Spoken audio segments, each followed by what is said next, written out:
এই তেলিয়াপাড়ার যে ইনচার্জ সুনীল ইয়ে কিসের ইনচার্জ? তেনে বলি ইনচার্জ ডাক্তার, কে ডাক্তার? পশু ডাক্তার। আচ্ছা, তাইনে কইছে বলে তাইনে তো আইসে না, কইছে আজকে অন্য ইয়ে নাই আমার আইতে। কি ঘটনা কি হয়েছে? ঘটনা কিটা? ঘটনা আমার গরুটা গাছ আজকে রস হইব, দিন তারিখও সব ঠিক আছে।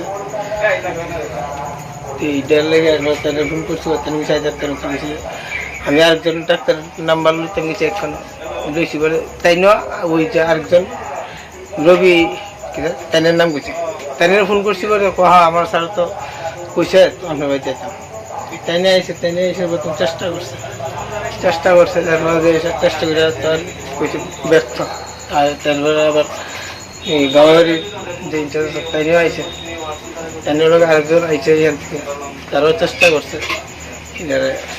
ট্রিটমেন্ট কেটা করছে? হ্যাঁ, ট্রিটমেন্ট কেটা করছে গৌড়ার? প্রথম তো রবি ট্রিটমেন্ট কে করছে এই গৌড়ার প্রেগন্যান্সি অবস্থায়? কেটা ট্রিটমেন্ট করছে? সুনীল স্যারের যে ডাক দুধ হয়েছে সব কিছু। নাম আপনার? ইয়ে কি আপনার?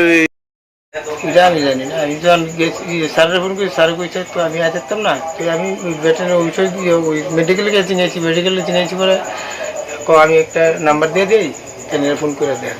এটা ঠিক আছে, তাই ফোন করতে বলছি, তাই কইছে আমার তো স্যার ফোন করছে, আপনারা না আইতেন।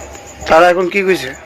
তারা এরা চেষ্টা করে গেছে, কইছে আমাদের সম্ভব হইতো না, এটা সিজন না। কি আমার বাচ্চাটা কিরকম আছে? বাচ্চাটা কি কেমন আছে এটার ভিতরে তো, আর এটা তো ডাক্তার ভিতরে আমি তো আর কিছু আরেকজনের ডাক্তার আছে কিতা কইছে? তাই না কইছে এটার বাচ্চা যে ভিতরে যা আছে, এটার যে হেরা হুক লাগাইছে ইয়ে করছে, এটার ইয়া এই যে অনেক কিছু ক্ষত হয়েছে, ইয়ে আছে, ছিঁড়ে আছে। এটা আমি ক্ষণে খুব ইয়েতে আছে, আমি সব কিছু আমার কথা বলছি, আমার ইয়ে করতেছে। সকাল থেকে আমি একটা দানা ভাত খাচ্ছি না,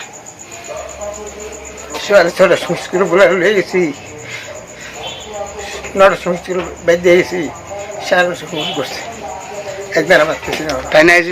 শুনিল যে 11টার সময় আমি অফিসে, দিনের বেলা তো ফোন করছে, গরুর একটা জল ভাঙছে, ডেলিভারি হইব। তো আমি কইছি পাশাপাশি কাছাকাছি আমার গামাইবাড়ি সেন্টার আছে, সেন্টারের ইনচার্জের লগে যোগাযোগ করতো। তো আমি আবার ওনারে ফোন করিয়া কইছি যাবের লেগা, তাই নিয়ে অলরেডি গেছেও। তা আমি তো আমার অফিসে স্টাফ নাই, আমি একলা করে কেমনে যাবো অফিস ফালে, আমার গ্রুপ ডিরে আমি পাঠাইছি লগে। কিন্তু তখন রবি বলে কারে আপনি কইছেন? রবিরে আমি ডাইরেক্ট কইছি না, হেরা নীলয় মেডিকেলের লগে যোগাযোগ করছে, নীলয় মেডিকেল থেকে রবিরে ফোন করছে, রবি আমারে ফোন করে জিজ্ঞেস করছে বলে আমি কইছি যা। তো রবি কি অফিস স্টাফ নেই? না, আমরা ওই এমনি প্রাইভেট কাজ করে, এমনি ডেলিভারিতে ভালো কাজ করে। তো এখন গরুর বাচ্চাটার কি অবস্থা এবং কি? এটা কমপ্লিকেটেড কেস, এটা নর্মাল রুটে ডেলিভারি হইতো না, এটা সিজার লাগবো।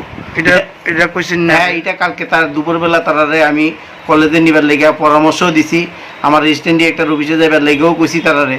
তারা ওইখানে না যাইয়া বিকল্প কারে আনছে। কি কারণে এটা মনে হচ্ছে?